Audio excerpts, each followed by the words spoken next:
বিরতির পর স্বাগত। স্বামীর অত্যাচারের শিকার স্ত্রী, এই অভিযোগ আবার উঠল গান্ধীগ্রাম থেকে। গান্ধীগ্রাম ঘোষপাড়া এলাকার পিন্টু দত্ত গান্ধীগ্রাম এলাকায় মৃত মরণ নট্টের মাঝ মেয়ে লক্ষ্মী নট্টকে বিয়ে করে। বিয়ের 1 বছরের পর থেকে শুরু হয় মেয়েটির উপর অত্যাচার। তাদের 2টি মেয়ে সন্তান রয়েছে। গত 2-3 দিন আগে মেয়ের উপর অত্যাচার এতটাই বেড়ে গেছে যে মেয়েটিকে হাসপাতালে নিয়ে ভর্তি করানো হয়। 2 দিন ভর্তি থাকার পর গতকাল রাতেই জানা যায় যে মেয়েটি মারা গেছে হাসপাতালে। এই খবর শুনে মেয়ের মা এবং আত্মীয় পরিজনরা ছুটে আসেন জেবি হাসপাতালে। মেয়ের পরিবারের অভিযোগ, তাকে খুন করা হয়েছে। তার উপর প্রতিনিয়ত শারীরিক এবং মানসিক অত্যাচার চালাতো তার শ্বশুর বাড়ির লোকজন।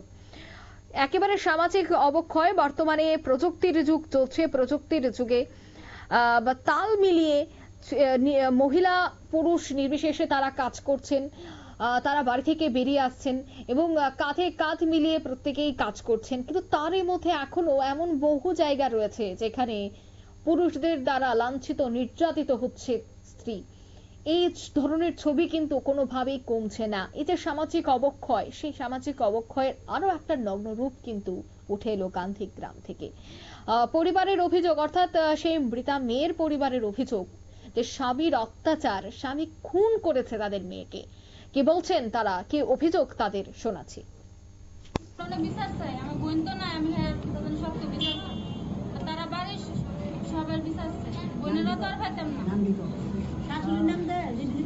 আমার বোনেরা জল ভাত খালি খাওয়াইতো, কত কষ্ট হইতো, কিন্তু আমার বোনের সবাই আছে না করতে। আমি ডেলি আবিতে ডেলি কই যাবো,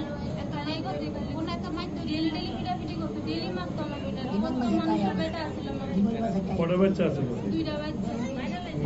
ছেলে না মেয়ে?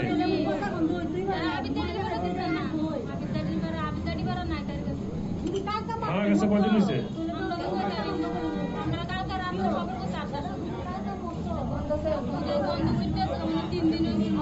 অনান্য যোগাযোগ করছেন নি হেরাবার লগে? ফোন করছেন? ফোন করছিলেন? ফোন ধরে না?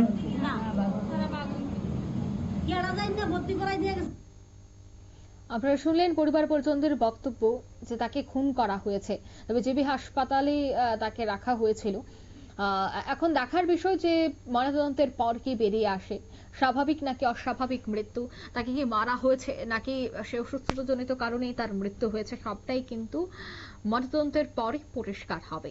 নিয়ে নিচ্ছে এই মুহূর্তে ছোট্ট একটি বিজ্ঞাপন বিরতি, সঙ্গে থাকুন।